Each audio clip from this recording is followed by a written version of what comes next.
when we talk about operations and running a solid business, solid practice, um, I would highly recommend you invest in and use dental intelligence. From everything that I've seen from the doctors that use it, they run better practices, they run more profitable practices. And so it's well worth your investment to invest in dental intelligence as part of that operational foundation for your practice. This is Growth in Dentistry, a dental intelligence podcast, where we ask the question, what does growth in dentistry mean to you? I'm Steve Jensen, a dated dental nerd and your host. Welcome back, everyone. I am super excited, as always, for today's episode. Now, before we jump in, a couple of quick house cleaning items. I want to give a huge shout out, as always, to the team at Dental Intelligence, the marketing team, for sponsoring this podcast. It is so much work to produce it week after week, and they do such a good job. As always, they have an offer for you as listeners. If you've never checked out Dental Intelligence, or if you're a current customer and you haven't checked out some of our new products, they'll give you a $50 gift card just for seeing a demo, which is super generous of them. So come check it out. New cool things like scorecards that you can build, automated payments and payment plans. We're working on a really cool new integration with Care Credit coming up here that you guys are going to want to check out. We're making it even easier for you to get insight into like, hey, what opportunities do I have to present patients to treatment, and what are they even approved for ahead of time? So there's some cool stuff that we've got coming down the pipeline. If it's been a while since you've checked it out, definitely check it out. Now, we also, I'll go into this. I'm just going to jump straight in. Okay, here we go. Here's what I've got going on today. So today, I'm bringing Spencer Walker on, who's a partner at Dental Implant Machine. And I want to help you guys understand why I'm having Spencer come join. So you may have heard me talk about this before, but I've been watching this trend in dentistry. So here's what I'm seeing. Of the 10,000 practices we work with, there's this obvious trend. There's a number I'm tracking called treatment dollars presented per exam. And it's basically just how many dollars we're presenting every time an exam happens. And that number is getting bigger and bigger and has been for 5 years straight, and bigger than what you would expect just from simple fee increases. And what's happening is general practices are bringing more and more advanced procedures and specialty services into their business. Now, there's like the traditional like orthodontics and trying to do more crowns, but those have been around for a while. Lately, what has been a big trend is starting to really advance our clinical skill in the implant space. And that's exactly why I wanted Spencer to come on, because that is his specialty. And I'm a huge fan of specialization. The second reason why I wanted Spencer to come on is this trend. Another number that I watch is one that's called treatment dollar case acceptance. And it's a simple number. It just takes all of the treatment plans that we present, and it looks at what percentage of those treatment dollars are actually getting scheduled or completed. So at that same rate, we're taking bigger at-bats with bigger types of procedures in general practices.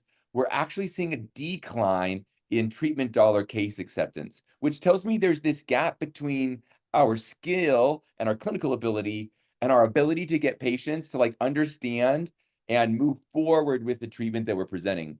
And so I wanted to really just focus this episode on implants, on this skill, because Spencer and the team at Dental Implant Machine have created a full arch framework. Like they've thought through this whole experience on how do we really help make sure that we have the best clinical impact in dentistry using the skills that we've invested in. So with that being said, Spencer, I want to welcome you on the podcast, man. Thank you for joining us.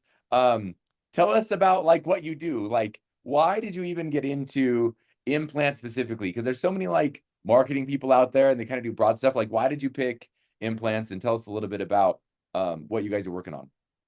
Well, it's like you just wake up one day and you're like, I want to do marketing for dental implants. Or No, I'm implants. just kidding. That is not what happened. Yeah. Actually, I had a client. I was an outsourced marketing manager. I had a little business. Uh-huh.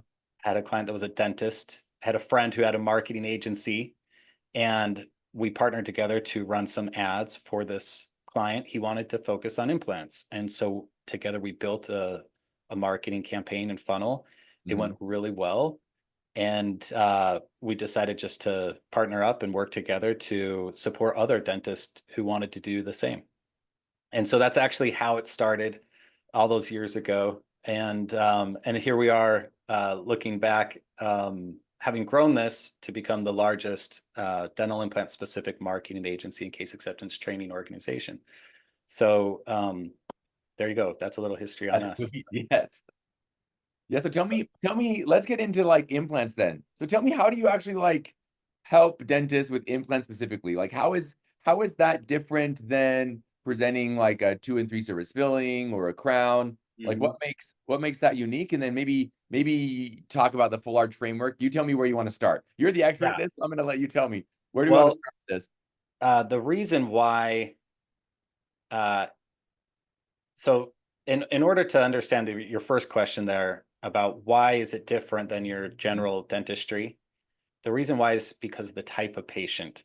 So the average, and this is where things get mixed up. The average person who's buying full arch out there across the nation is a blue collar worker earning 50 to 70, maybe 80K a year, nearing retirement age, hasn't been to a dentist in 3 to 7 years. Yeah, now I think everyone should probably just like pause and like think through that. Like those demographics are really important as you think through like even your own existing patient base. Like, yeah, that's really fascinating. So think about that person. If you're regularly going to a dentist, you're probably more likely to be Yeah, upkeeping your not mouth, losing your teeth. Yeah, that makes like I'm hearing you talking. I'm right? like, oh yeah, that makes sense. Like, who are the people whose lifestyle is like it's probably like kind of what's the word I'm looking for? Yeah, I mean, you're just working hard and like Mhm. your life is like revolved around work. You're providing for your family, and so your teeth just aren't the priority over the course of that work life. So your Right. lifestyle and earnings are getting to a point where like you're losing teeth, and so now you're in need of implants. Yeah. And that's not to say that there aren't people who go to a dentist who need implants, right? For sure. There's a Yeah. lot. So But just if we talk generally, about it, yeah. especially into full arch, the average person is not currently going or seeing a dentist regularly. And so if you were seeing a dentist and you had a problem with your mouth, you would go to your dentist, right? Uh, To get help. And so a lot of these people are out there searching the internet. And so typically when you do marketing for dental implants, you bring in a person who hasn't been regularly going to the dentist. They're out there searching, again, the average person, right? And now let's think about that.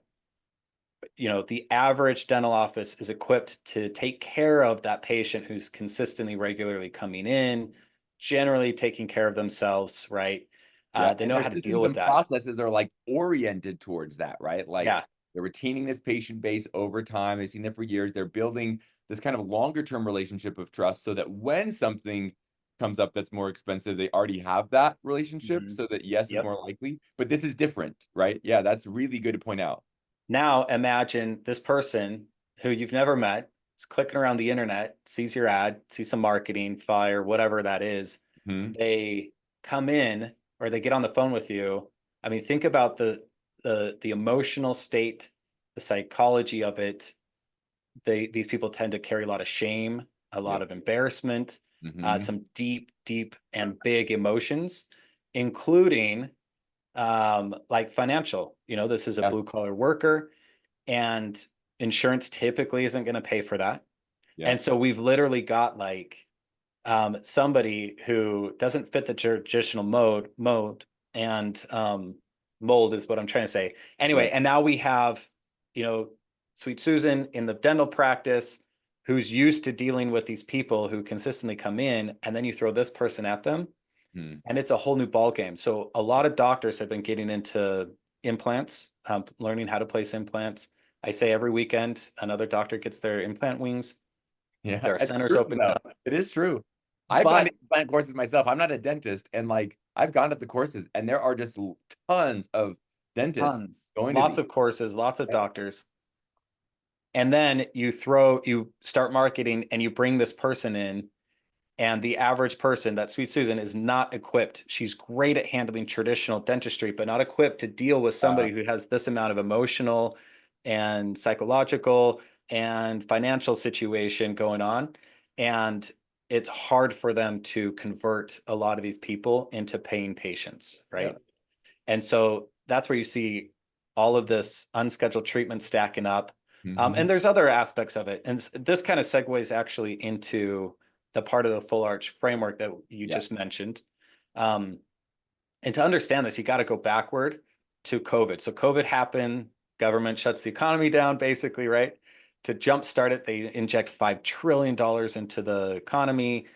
And it was like the glory days of dental implants. People It was had like the cash flowing glory out of their days of pockets. everything. Money was free. I think real Oh yeah, estate was booming, and I think everything was booming. Stock market was on a rip. everything Yeah. until inflation caught up over the Yeah. last couple years. It's gone up. And when inflation goes up, think about that blue collar worker. Well, guess Yeah. what? That really Groceries, pinches their yeah, pocket. more expensive. Yep. Fed increases the interest rate to stop inflation, which worked, slowed it down. But now, according to some metrics out there, around 90% of implants are bought using financing. And so because it's more expensive, insurance doesn't cover. And so when 90% of it are bought using financing and the interest rate goes up, now it costs more to borrow that money. Not as many people can afford it. And Yeah, which means monthly payments, I'm assuming, are up, right? yeah, Yeah. one final nail in this coffin is that with inflation being up, people have not wanted to stop their lifestyle. And so when inflation went up, consumer debt has skyrocketed over Yes. the last couple of years. And that means debt to income ratios start to get a little out of whack and FICO scores drop. Mm-hmm. So fewer people can actually qualify for financing on the back end than before. And so some of it's not just that the teams aren't equipped or skilled in knowing how or trained in knowing how to help close that treatment and get them to start. But part of it's just financially, they can't afford Yeah, it, the game has literally. changed. Yeah. Yeah. Whether budget or due to FICO score, they can't afford it. So Yeah. the pie is shrunk. Mm-hmm. Um, there's actually about 10,000 baby boomers who reach retirement age every day in our country between Wow. now and 2030. So it hasn't hit it as hard as it could have hit it, the market, but it certainly has felt, everybody's felt it and it's shrunk.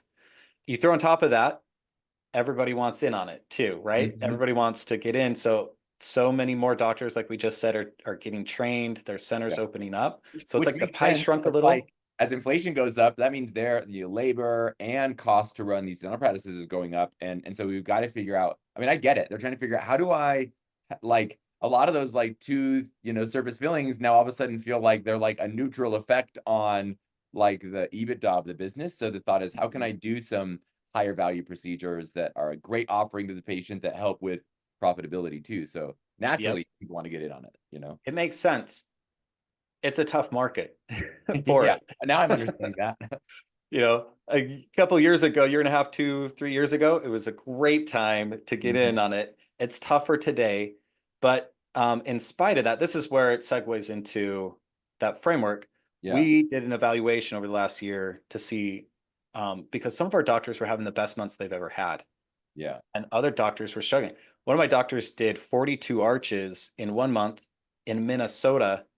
That's not even Florida, right? And it was in the month that you would typically think is the slowest month of the year for this in December in Wow. Minnesota when Yeah, it's when very, like very cold. Christmas spend is up, so people would be like pulling back on Yeah. spending. That's interesting. How can they do that? And the secret, like, and what we found is as we analyzed all these top performing doctors, is they all did certain things, they all had certain things in common. And so here's the framework. Yeah, yeah. Please share. I think everyone else is on the edge of their seat like I This am. is the secret to Yeah, let's see competing it. and performing well in this market today, right? So at a foundation, clinical. If you don't Mhm. have the clinical in place, you don't know what you're doing, basically the more clinical you have, the more types of cases, the more complicated cases, and the more you can charge for fees, the more you can the more types of cases you can bring on, right? Second is operational foundation. So these are the two pieces of your foundation that you got to have in place. Operations meaning a well-run practice. Yeah, And if your practice is struggling in that regard, maybe you have high turnover, maybe your EBIT is off, or there's just some things out of whack. I highly encourage you work with a consultant out there, somebody who can come in and kind of be that outsourced MBA for you to support you in developing and putting in place that business structure, that operational foundation. Because if you have the clinical and the operations in place, you can really scale an implant practice. And if you're lacking that, you can't really scale it yeah. very And in well. my mind, like we talk about what we call the profitability formula at Dental Intelligence, and I think those pillars for us would basically be like, hey, our patient volume, meaning we can like manage the schedule well, and we aren't just like kind of throwing stuff at the schedule. We're like very thoughtful around who's going where, how we're using our operatories. We're very thoughtful around our production per visit, which has to do with that kind of scheduling methodology and the types of procedures and who's going where in the day. We're thoughtful around our collections processes. So you'd want to make sure like, yes, I know how to get like money from patients and money from insurance if you're in network or you're out of network, and billing for the patient in those situations, and working on financing. So like you have a good process where it doesn't take you 45 to 60 days to collect your accounts receivable, but yet you're more like 20 days. Like that would be a well-oiled machine. And then, the last one is obviously making sure you have a good grasp of your overhead, and, that those things are dialed for your business size and your growth goals. I'll throw that out there just as our like foundations, but yeah, operationally. And then there's probably other stuff you want to see too. Like, are you answering the phones, and like phone skills, like some of those things are super critical for this whole experience. And so that's actually part of the framework too, which I'll talk about in just a second. Okay, cool. I'll leave that alone. But I will say, to add to what you just said, when we talk about operations and running a solid business, solid practice, I would highly recommend you invest in and use dental intelligence. From everything that I've seen from the doctors that use it, they run better practices. They run more profitable practices. And so it's well worth your investment to invest in dental intelligence as part of that operational foundation for your practice. You'll be able to scale better because of dental intelligence. So just throwing that in there. Promise you they're not actually paying me to say that. But for real, it's a great solid thing to do that. It's part of that foundation. So on top of that, we basically have three pillars, or three core practice parts of scaling the implant part of your practice. Yeah. The first is what we call authority architecture. Okay. Authority architecture, excuse me. So your unique value proposition. This is like, why would I choose you over anybody else? So what we're seeing in the market right now is that people are being more cautious in how they spend their money. So think about that blue collar worker again, right? They are literally doing second, third, fourth, even more opinions. They're going to multiple dentists to try to find a deal, find the best option for them. They want to feel secure in how they're spending that money. And so they're doing more research. So if you have a really strong, unique value proposition, why should I choose you over anybody else? And it has to be more than just warm, fuzzy, like, well, we really care more, Yeah, okay. Anybody can say that, right? Find something that's unique about you and market that, so that when somebody comes in, it sticks in their brain, it's like, I can't get that anywhere else, right? Yep. Social proof, video testimonials, smile reveals, online ratings and reviews, all that kind of good stuff that shows your work and shows that people choose you, And then a third component of there would be educational content, especially content when the doctor themselves is setting up. What do you do when implants becomes a commodity? I mean, think about the early days of clear aligners when there were one or two docs doing Invisalign and they were charging $8K. And today, everybody has their clear aligner version. And pricing pressure is trying to bring it down. Yeah. It's come way down. So how do you differentiate when the product itself is ubiquitous, right? Like it's out there. You have to differentiate using something else. And so this is a way to like set the practice up or the doctor up as the local authority and expert. Yeah. And differentiate from everybody else around them, right? So these things that I just mentioned are three core ways of building that authority architecture so you stand out. This is going to get people to like and trust you more, be attracted to you more, and set you apart from your competition. Second pillar is marketing architecture, getting the message out there. And there are many ways to do that. We recommend like pay-per-click marketing, SEO, having a strong SEO, good website. And then you can start getting into I'm assuming you're just taking a lot of that authority stuff and you're building that kind of into that presence, right? So when someone Googles your name, what they see on that Google listing, as well as like the text on the website, like and then the reviews, like those are all kind of building up so that if I search like, what dentist does implants near me, and that Google listing comes up, like you want to see some obvious things about what makes them unique. And then even in the reviews, like having those mentioned specifically, you know, Mhm. implants, I'm sure like you want all of those things to align so that that message, like you said, that first pillar, like reinforces the authority, and that I'm assuming makes the marketing stuff far more seamless, like work better, right? Yes, yes. What we've seen work well, pay-per-click SEO, um, OTT, which is like TV ads on streaming Okay. devices, TV Interesting. ads themselves, um, radio. And so these are ones that have been effective. What we have found that's not very effective is actually like billboards or consistently, right? Yeah. Billboards, I've only ever known one office that did well with billboards, and they ran billboards for like a decade. And Oh, like a so, long time. yeah, a very long time. Now everybody knows them, right? But it Yeah. took a long time to build that. But billboards, mailers, it's like a mailer will work well in one area and then not in another area. Okay. Kind of hit And this.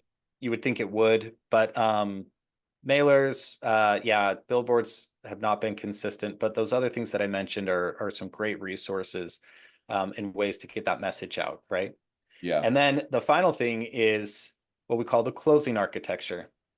Yeah. This Cool. goes back earlier, you're talking about phone calls, making sure Yeah, you're and this is a big answering. deal too. But to be fair, like it's fun for me to listen to this. Like those first two pillars of the authority figure that you need to set up that architecture, and then your marketing architecture, like those two pillars are so critical because they kind of lead the patient's mind up into this closing architecture. So yeah, so tell us Yes. about that pillar, the kind of the final one. We have to get people to like and trust dental implants, and then we Mhm. have to get them to like and trust the doctor, right? Yeah. And that's what that marketing is intended to do, is to initially get them to like and trust implants, be curious about it, and then like and trust this doctor enough that they're willing to talk and get on the phone with somebody, right? Now it's the closing architecture. And here's a little secret. Yeah, great. The closing architecture is probably 80% of an office's success, is making sure I this is believe in it. place. Mm-hmm. This is like the first interaction with the real human being, right? Yep. Talking on the phone to them. So you got to have a good um, a good patient journey, a flow that says, that can, a pipeline, if you will, that moves somebody from a phone call to an appointment, to get them to Yep. show up to the appointment, to say yes to the treatment, to get them financially qualified and into the chair, right? Moving forward. Yep. And then a good solid team who's trained. Remember, we talked about earlier, this is not just like throw them in there and hopefully, wish that they are successful. Yeah. Taking taking somebody from your office that's used to dealing with general patients coming in, and then all of a sudden you throw these people from these blue collar workers, marketing people, or that you pulled from Into your that marketing. mix. Yeah. It's like they went from playing baseball to playing cricket. The rules Yeah. changed. They're like, wait, what happened? Why isn't this person moving forward? Like, it is a unique challenge dealing with Mm-hmm. them. And so we highly recommend investing in some case acceptance training that's dedicated to these high ticket, emotional type cases, Mm-hmm. to take your team and give them some extra tools. Just like you went and got trained on how to place implants and got that specialized training, provide that specialized training to your team. It will make all the difference. So get a good team in there.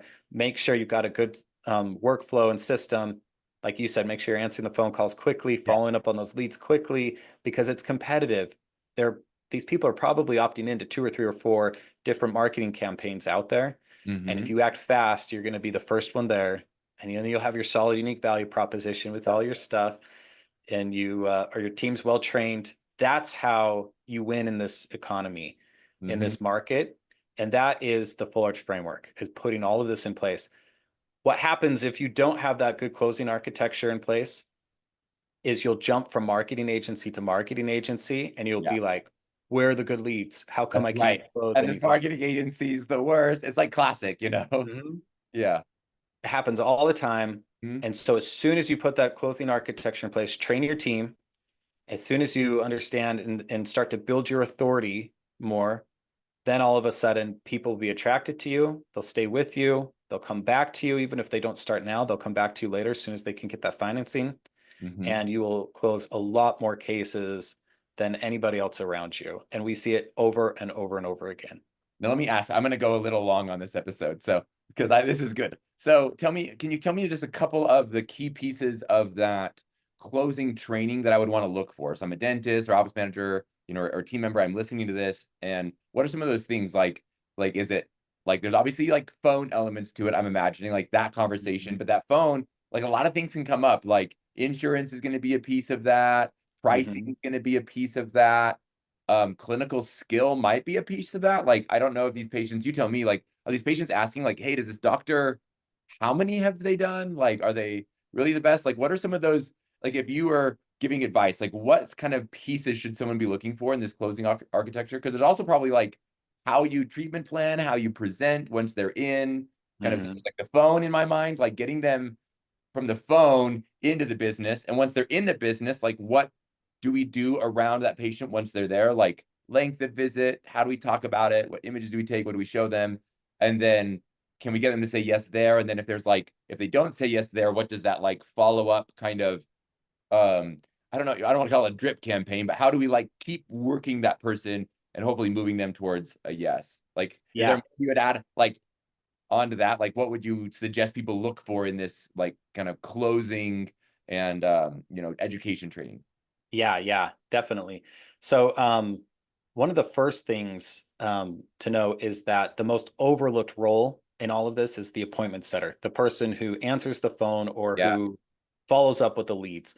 So, a lot of offices will actually invest in some case acceptance training for the treatment coordinator, yeah. and then they neglect the appointment setter and just think, well, that's just normal, that's just standard stuff, and Mm. it's not. Again, it's the Ah, same person who's got these emotional situations, and this is the first contact, it's the first impression, and as mhm. we know, first impressions can go a long way to making or breaking it. Yeah. And so not to mention show rate. Mhm. Like, you can get like average show rate for um just standard setting on this is around in the 20s or 30s.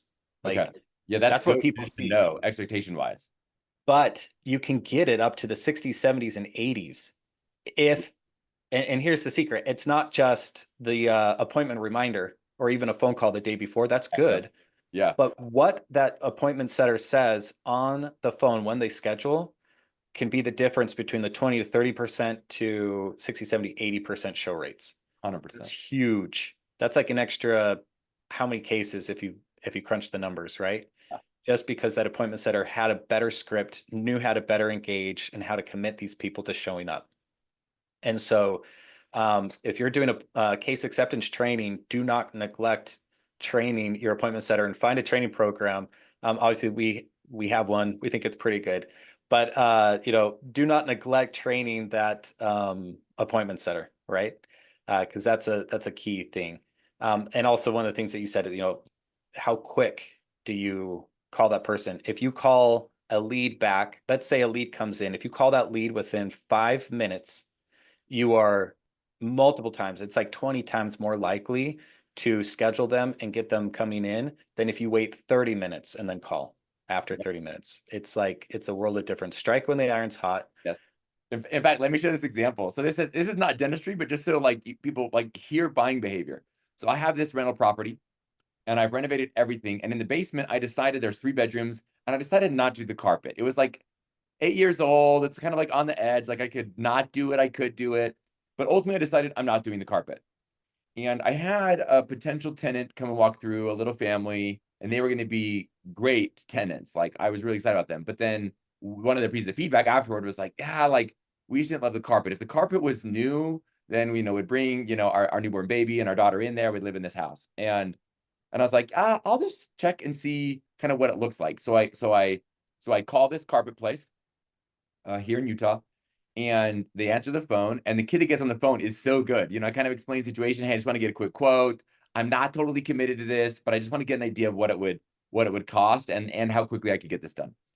And kid, says, okay, great, I'm coming out to the house now. And he's like, wait, how fast did you want to say you get this done? Like he immediately starts to go to like, hey, like you said you're like pretty far down the decision-making process. And I'm like, in my mind, and I immediately respond and say, no, like I'm not like gonna schedule this now. And he's like, I know, but let's say I could get it done tomorrow. If this all works out, like could we go ahead and do that? And he's probably like aggressive, but he knows I'm a buyer already. Like I'm pretty far down, he knows I was on the edge.